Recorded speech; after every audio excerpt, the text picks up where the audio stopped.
Olá, meu irmão, a paz do Senhor Jesus. Deus venha abençoar a sua vida, a sua família.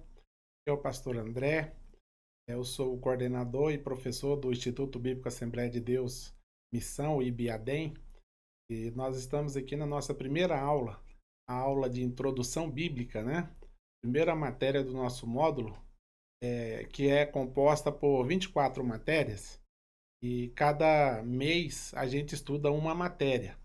E você que está assistindo essa aula online, porventura você ainda não for nosso aluno, entre em contato conosco para adquirir as nossas apostilas, porque com as apostilas você vai ter um material mais completo, né, das informações que nós vamos estar passando, e também você vai estar no final do curso adquirindo o diploma, né, o diploma de conclusão do curso e também todas as matérias do nível médio, que são 24 matérias. Isso é muito importante. Então, se porventura você está assistindo essa aula e é a primeira vez que você está vendo esse vídeo, né, eu te convido a fazer parte do nosso grupo, né, do Instituto IBADEM, Instituto Assembleia de Deus Missão. Nós somos da linha pentecostal, assembleiana, né? E aqui a gente procura passar o máximo das visões teológicas que nós temos é, dentro das interpretações bíblicas, as verdadeiras e às vezes as falsas. E é importante a gente aprender, né, da palavra do Senhor. A nossa intenção aqui é tão somente estar dando suporte para os irmãos. A aula é apenas um resumo da matéria, porque a matéria é um pouco vasta e a gente está dando suporte. Porventura, durante o curso, se você tiver dúvida, você pode entrar em contato conosco, né? E a gente estará te dando o suporte que você precisar. No próprio comentário do vídeo que você vai estar assistindo, você coloca ali o seu nome, que a gente vai estar fazendo o controle de presença, né? Quando você assiste a aula, você coloca o seu nome ali e o seu nome vai para a lista de presença. É importante também você se inscrever no canal e ativar o sino das notificações, porque todas as vezes que eu postar uma aula, você vai estar sendo avisado. É importante você saber que nós temos vários módulos sendo ministrados. Talvez eu coloque uma aula de um módulo que ainda não é o seu, você ainda não chegou lá, né? Vamos supor módulo 8, módulo 10, e você está no módulo 1, no módulo 2, tá bom?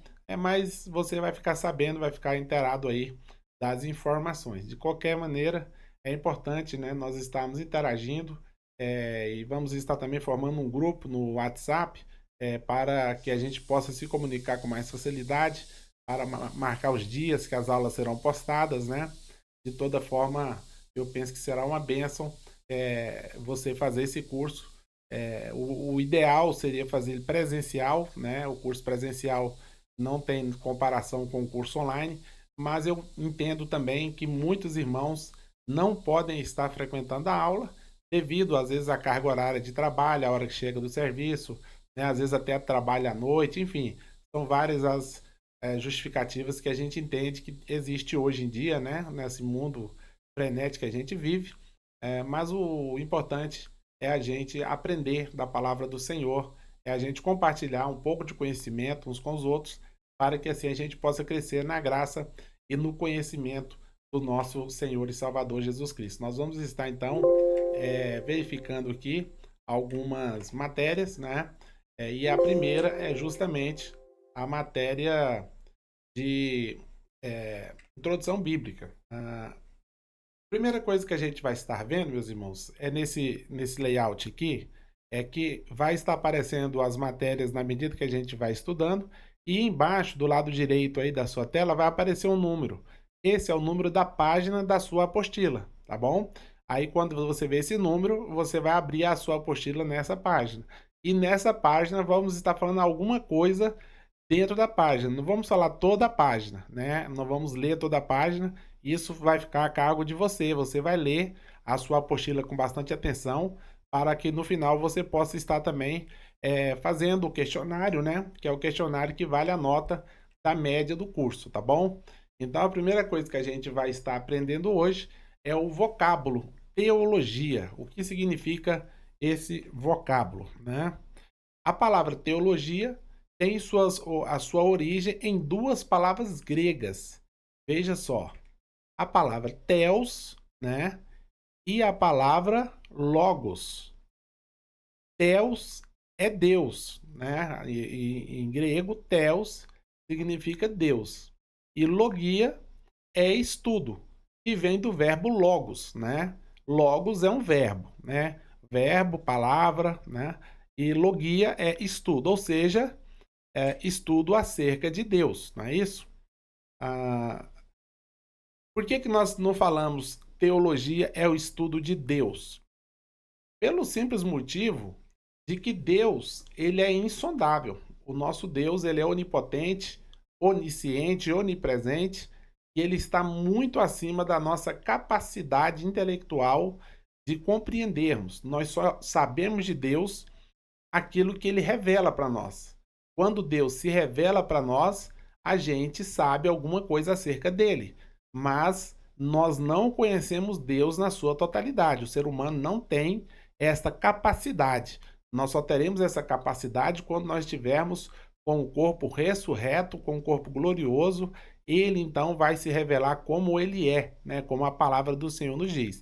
Então, o correto é dizer, né, que teologia é o estudo acerca de Deus. Ou também você pode dizer teologia é o estudo da palavra de Deus, é o estudo da Bíblia. Também está correto você falar assim, né? Se bem que a gente tem uma matéria chamada bibliologia, mas eu creio que não temos essa matéria no nível médio, só no nível bacharel, tá bom? Mas você dizer também que teologia é o estudo da palavra de Deus está correto também, tá bom? A teologia sistemática. Aqui nós temos a palavra composta, né? Teologia mais a sua composição sistemática.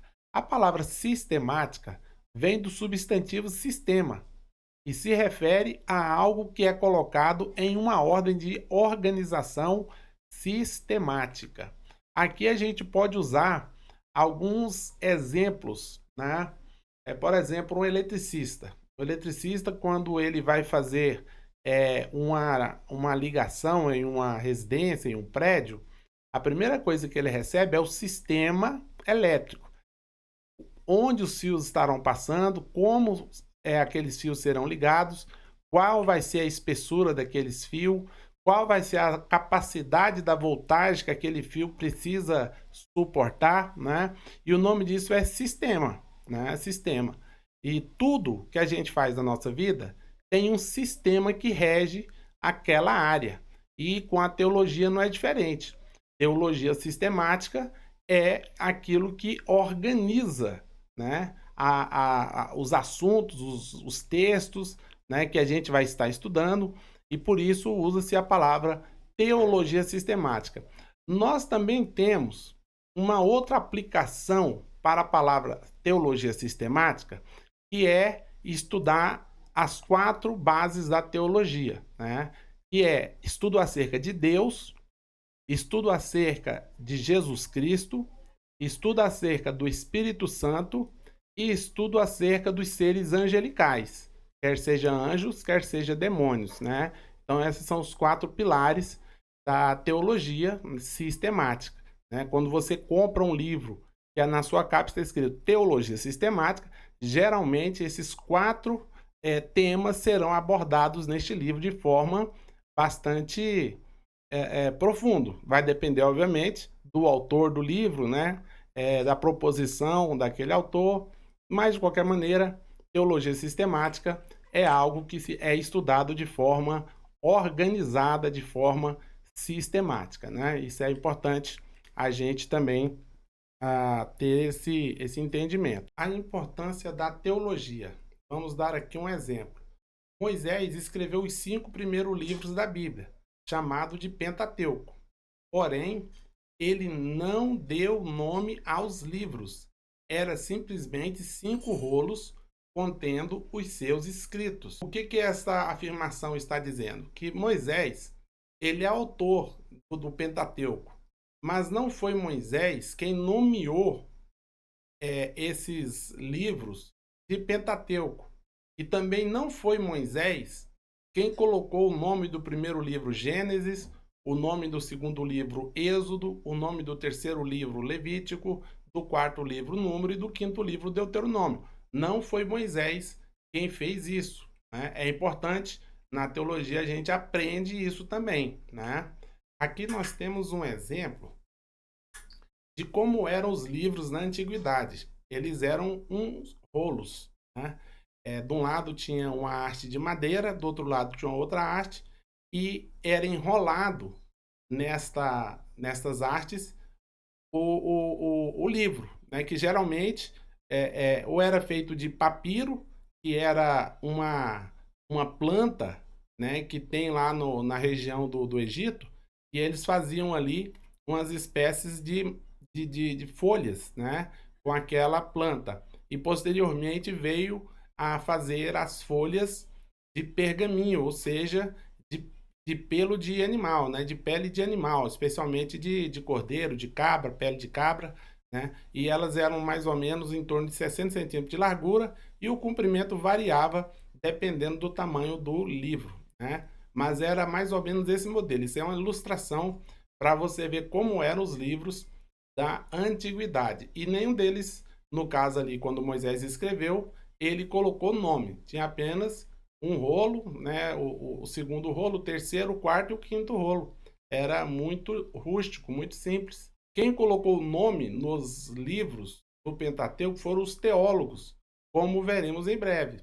Então veja a importância da teologia dentro do estudo da Bíblia. Os teólogos foram quem colocou os nomes daqueles livros. Na página 4 aí, um dos principais papéis da teologia sistemática é agrupar as doutrinas bíblicas em temas específicos para melhorar nossa compreensão sobre o significado dos assuntos. É muito interessante quando a gente lê a Bíblia, você vai lendo a história. E dentro dessa história, desse texto bíblico, está ali, os assuntos estão misturados. Nós lemos profecias, escatologia, que é o estudo acerca das coisas do fim, né? Nós estudamos ali doutrina sobre anjos, sobre demônios, apenas lendo a história. Se você for procurar, por exemplo, só sobre profecias, né? Dentro da Bíblia, você tem que ler a Bíblia de Gênesis a Apocalipse. E aí você vai pescando dentro desse vasto número de capítulos, que são 1189 capítulos, as profecias, ou uma determinada doutrina, como por exemplo a doutrina da criação, né? ou a doutrina do homem, ou a doutrina do pecado, você está entendendo? A doutrina da salvação. Você precisaria ler toda a Bíblia para encontrar cada uma dessas doutrinas. E o que a teologia faz? Ela agrupa essas doutrinas e elas, como se diz, coloca cada assunto dentro da sua caixa. Isso facilita demais, né, o nosso entendimento. Portanto, a teologia, ela não é um complicador, ela é um facilitador para as nossas vidas. Isso é muito bom. O que é uma doutrina? Essa pergunta, geralmente, ela é respondida às vezes em um contexto que não é necessariamente o contexto correto. Às vezes a gente costuma dizer o seguinte: a igreja tal tem uma doutrina rígida, porque o pastor lá não permite certo uso de vestes, né? Algumas vestes não é permitida, alguns tipos de corte de cabelo não são permitidos, enfim, né? Aí vai dizer que a doutrina daquele pastor ela é rígida.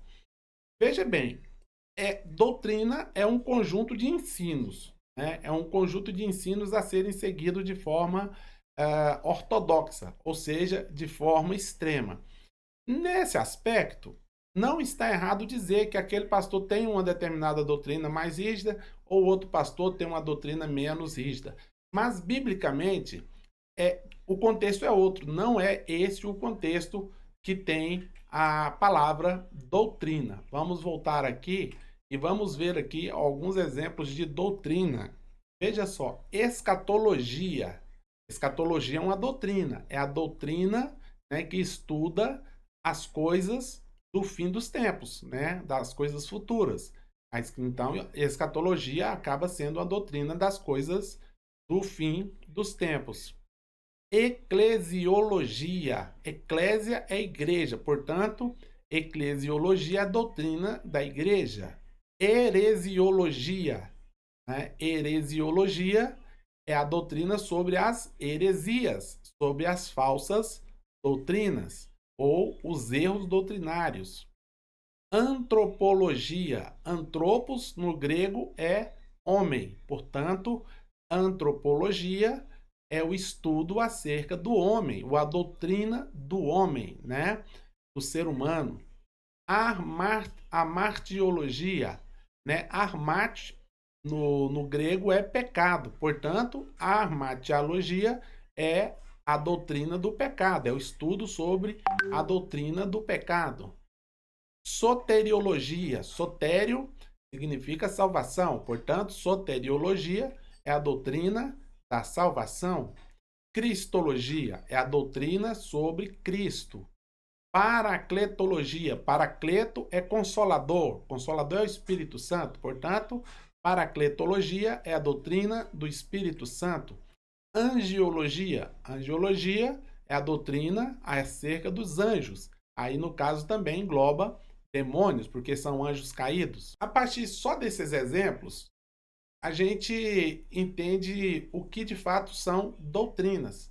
Doutrinas são revelações de Deus para o homem daquilo que se pode ou não pode fazer, ou até revelações do mundo espiritual para o homem, né? São as regras que o Senhor deixou para que a gente siga, para que a gente obedeça, para que a gente entenda. E isso são doutrinas, né? Igual eu falei, esse é o contexto correto da palavra doutrina dentro da Bíblia. Agora, repito, né, você dizer que alguém tem uma doutrina mais rígida ou menos rígida pela forma que ele conduz o trabalho, é um outro contexto de doutrina. É doutrina? É, por quê? Porque é um grupo de ensinos, né, que aquele pastor ou aquela igreja ou aquele ministério realiza. Portanto, por conceito, né, é doutrina, mas não no contexto bíblico. No contexto bíblico, são as verdades eternas e imutáveis de Deus para o homem. E aqui são apenas alguns exemplos, né, que nós estamos vendo. Existem muitas, dezenas de doutrinas. Nós aqui vamos ver algumas doutrinas, né? Mas existem dezenas e dezenas de doutrinas. Voltando para a apostila, a página número 5, ciência bíblica. Ciência bíblica significa conhecimento ou saber que se adquire através do estudo, na leitura, meditação, na leitura e meditação da palavra de Deus. Então, ciência é conhecimento. Quando você se propõe a conhecer sobre um assunto, você está estudando de forma científica. Quando você vai ver as bases do que aquele assunto é formado, por exemplo, você vai estudar sobre biologia, né? Biologia geralmente é estudo sobre a vida. Bio, né? Do bios no grego é vida. Então você vai estudar sobre algumas origens, sobre como algumas vidas são formadas, a estrutura biológica de uma planta, de um animal, né? Enfim, de todo ser vivo, né? Você estuda as suas estruturas, as suas composições químicas, anatômicas e etc. E você está fazendo o quê? Você está adquirindo conhecimento. Portanto, a ciência bíblica é quando você se propõe a aprender a palavra de Deus, né? Agora, a palavra de Deus não se aprende apenas com a leitura. Nós precisamos meditar também na palavra de Deus. Por quê? Porque a palavra de Deus, ela é transcendental. O que significa isso? Ela transcende de um nível terreno para o nível espiritual e vice-versa. Deus é espírito e nós somos matéria. E a Bíblia é a revelação do espírito para a matéria. Por isso, transcendental, porque ela transcende de um nível para outro, do nível espiritual para o nível material e vice-versa, porque quando a gente fala com o Senhor, quando a gente ora, quando a gente adora a Deus, também estamos fazendo algo transcendental, nos deslocando de um nível para outro nível, e é isso que a Bíblia é diferente de qualquer outro livro que você possa já ter lido ou que venha a ler, né? A Bíblia tem essa característica única de transcendentalidade. Isso a gente precisa ficar bastante atento sobre o significado das palavras.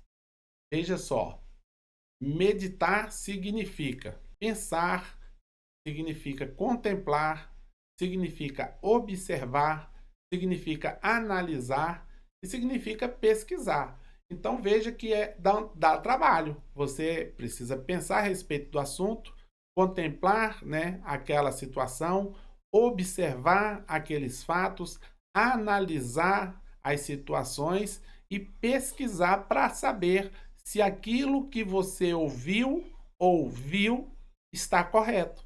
Vem a partir da pesquisa, a partir do estudo. Por isso é que teologia é uma ciência bíblica. Por quê? Porque você precisa de se esforçar ao máximo para obter os resultados almejados. Será que é necessário estudar teologia? Não basta ler a Bíblia regularmente. Por que estudar teologia? Jesus falou da necessidade de ensinar. Veja só o que ele deixou, né? Ele disse ali em Mateus capítulo 28, a partir do verso 18. Chegando-se, Jesus falou-lhes, dizendo: É-me dado todo o poder no céu e na terra. Portanto, ide, ensinai todas as nações, batizando-as em nome do Pai e do Filho e do Espírito Santo, ensinando-as a guardar todas as coisas que eu vos tenho mandado. E eis que eu estou convosco todos os dias até a consumação dos séculos. Logo, por que é importante estudar a Bíblia? Porque é um mandamento. A Bíblia, o estudo da Bíblia é um mandamento do nosso Senhor e Salvador Jesus Cristo. E perceba que esse texto ele foi dito por Jesus depois da sua ressurreição. Portanto, já no período da graça. Então, é um mandamento do período da graça. Tem muitas pessoas que dizem que nós não vivemos mais debaixo da lei, e sim debaixo da graça. É verdade, mas sobre qual lei que nós não vivemos mais debaixo dela? Nós estamos falando da lei mosaica, da lei de Moisés, da lei do Antigo Testamento, tá bom? Mas o Novo Testamento também é composto por inúmeras leis. E uma delas é essa: ensinar as nações a palavra de Deus. Né? Então, isso é um mandamento neotestamentário e é importante, porque foi o que Jesus ensinou e ele deixou muito claro quando ele disse: É-me dado todo o poder nos céus e na terra. Portanto, ide. Quando Jesus fala isso, ele está dizendo que ele está dando uma ordem, porque ele tem autoridade para dar esta ordem. Veja aí a importância do ensino. E a palavra ensino aparece duas vezes. Primeiro no imperativo, ensinai todas as nações, e depois ensinando-as, né? No tempo presente, do contínuo do indicativo. E aguardar todas as coisas que eu vos tenho mandado. Este é, na minha concepção, a primeira ordenança do Senhor Jesus para as nossas vidas. Nós temos aí 3 ordenanças claras, né? Nós temos muitas, mas 3 são muito claras. A primeira ordenança, fazer discípulo, e você faz discípulo como? Ensinando, né? A segunda ordenança também está nesse texto, batizando essa pessoa nas águas, em nome do Pai, do Filho e do Espírito Santo. E a terceira ordenança é a Santa Ceia. né? Você provando que está em comunhão com a igreja e com Deus. Veja então que são 3 ordenanças aqui, que eu estou dando exemplo, existem outras ordenanças de Jesus, mas essas 3 são imperativas e são de suma importância para a manutenção da nossa fé. E quando alguém que tem toda a autoridade dá uma ordem e essa ordem não é cumprida, o nome disso é desobediência. E desobediente não herda o reino dos céus. Está vendo a importância de estudar a teologia? Porque disso depende a nossa salvação, né? Estudar a palavra de Deus, meditar na palavra de Deus, disso depende a nossa salvação. Louvado seja Deus. Ainda na página 5, explicação necessária para o aprendizado. Veja só, antes de entrarmos na introdução bíblica, apresentamos algumas recomendações necessárias para o aprendizado. Se for possível, tenha estes materiais relacionados abaixo para tirar suas dúvidas, se necessário. Veja só, pelo menos 2 traduções diferentes da Bíblia, por exemplo, uma Bíblia Almeida Revista e Corrigida e uma NVI, né, Nova Versão Internacional, ou enfim, uma Almeida Corrigida Fiel. Por quê? Porque você consegue fazer comparações dos textos e isso te dá mais entendimento do qual significado tem aquela palavra dentro daquele contexto. Isso é muito importante. Se for possível, e hoje em dia, né, todo mundo tem um celular, um computador, e você baixa uma Bíblia digital e nela tem dezenas de versões diferentes de tradução de Bíblia, né? Uma pequena enciclopédia bíblica. Nesse caso aqui, irmãos, existe uma enciclopédia chamada Pequena Enciclopédia Bíblica. Não quer dizer que ela seja pequena, literalmente. Ela é uma enciclopédia importante, tá? É muito vendida e ela se chama Pequena Enciclopédia Bíblica. Mas você pode ter qualquer enciclopédia bíblica de confiança. Nós temos várias enciclopédias bíblicas.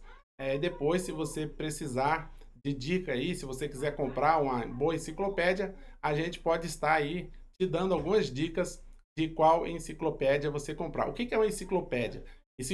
Enciclopédia, o nome é até um pouco complicado de falar, é como se fosse um dicionário, mas ele não dá só o significado da palavra, ele explica a palavra, né? A enciclopédia ela tem essa capacidade de explicar a palavra, de dar a origem do porquê, não é? Ainda mais quando é questão bíblica. Você pega o nome da pessoa, aí ela vai trazer todas as informações que foram possíveis serem reunidas daquela pessoa, onde ela nasceu, quando ela viveu, em que lugar ela viveu, com quais pessoas ela se relacionou, você está entendendo? Então é uma vasta gama de informação que uma enciclopédia nos proporciona mais do que o dicionário. O dicionário dá apenas o significado da palavra e não necessariamente o porquê e as origens. A enciclopédia faz isso. Um dicionário bíblico, né, e um dicionário da língua portuguesa, né, isso também é importante a gente ter. Hoje está muito fácil ter acesso a esse tipo de informações, né? Não confie na memória, seja organizado, faça anotações de tudo aquilo que é importante para fazer comentários depois. Faça o máximo de anotações que você puder fazer, sublinhe a apostila, coloca ponto de interrogação, né? Se você estiver lendo, se surgiu uma dúvida, sublinhe a dúvida e manda para o professor, né? Para que você possa estar aprendendo ao máximo. Porque só ler a apostila não vai te dar o conhecimento que você precisa. Você precisa de extrair o máximo deste material. Nós temos também, você precisa aprender a dedicar tempo ao estudo. Como você vai fazer isso? Por exemplo, você vai criar uma rotina. Você vai chegar do seu trabalho, você vai fazer ali algumas atividades, né, de primeira necessidade, vai tomar o seu banho, vai talvez jantar, e ali você vai separar alguns minutos, e eu estou falando alguns minutos, meia hora, 40 minutos, uma hora, né, não precisa nem passar muito mais que isso, fazendo o seu estudo. Se você criar uma rotina, né, vamos supor, ó, das tal hora a tal hora, e é hora de eu estudar, então eu vou estudar. eu vou desligar minha televisão, ou vou me afastar dela, vou deixar o meu celular no modo avião e eu vou estar estudando, vou estar concentrado no meu estudo. Assim você vai extrair o máximo desse estudo. Se você apenas ler essa apostila de forma desordenada, eu te digo que o aprendizado não será bem aproveitado. Aproveite a oportunidade, porque assim você também vai ter perseverança para chegar até o final deste curso, né?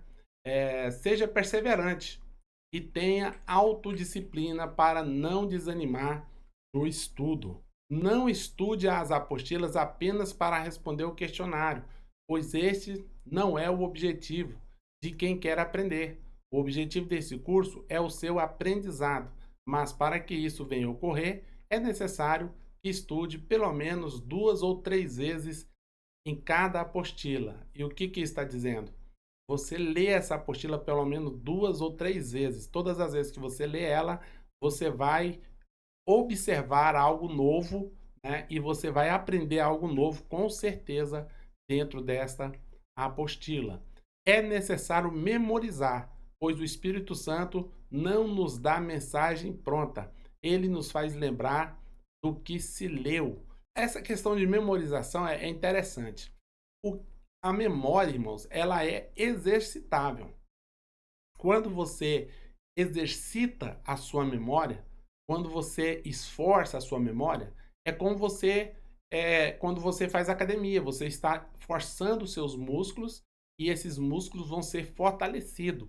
Quando você está lendo, está estudando, você está exercitando a sua memória. Você começa a lembrar de muito mais coisa do que você lembrava antes. Por quê? Porque a sua memória foi exercitada. Quanto mais você estuda, mais você memoriza. E isso é importante. E por fim, para nós encerrarmos essa primeira aula, veja só, faça perguntas a você mesmo e ao texto. O que a palavra tem a lhe dizer? Faça perguntas como essas seguintes. Veja só. De quem está falando o texto? Com quem está falando o texto? Para quem ele está falando? Por que ele está falando?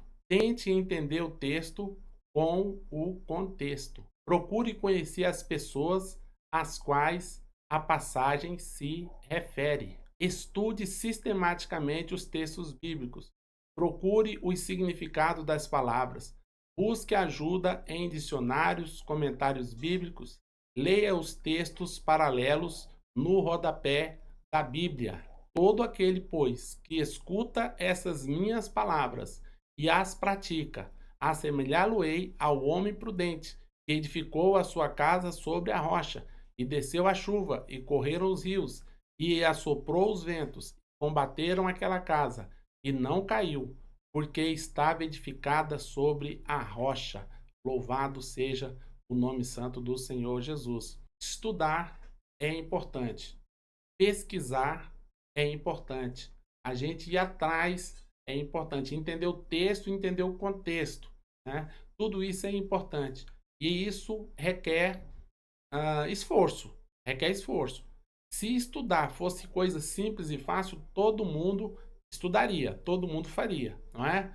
Mas são poucos os que têm dedicado tempo e esforço para aprender acerca da palavra de Deus. E nós estamos aqui não aprendendo uma matéria qualquer, nós estamos aprendendo a palavra de Deus que pode fazer diferença entre céu e inferno nas nossas vidas. É algo que nós precisamos, tanto para nós quanto para aqueles que posteriormente venham nos ouvir. Portanto, estudar é muito importante. Nós vamos estar parando por aqui, não vamos fazer aulas muito longas, porque justamente pelo que eu falei, você tem um período para estudar, né? E você não tem muito tempo para estudar. Se a aula for muito longa, você não vai conseguir estudar aquela aula toda de uma só vez, e isso pode quebrar a rotina, né? Então a gente vai fazer mais aulas, e aí você pode ver 2, 3 vezes na semana, uma aula cada vez, né?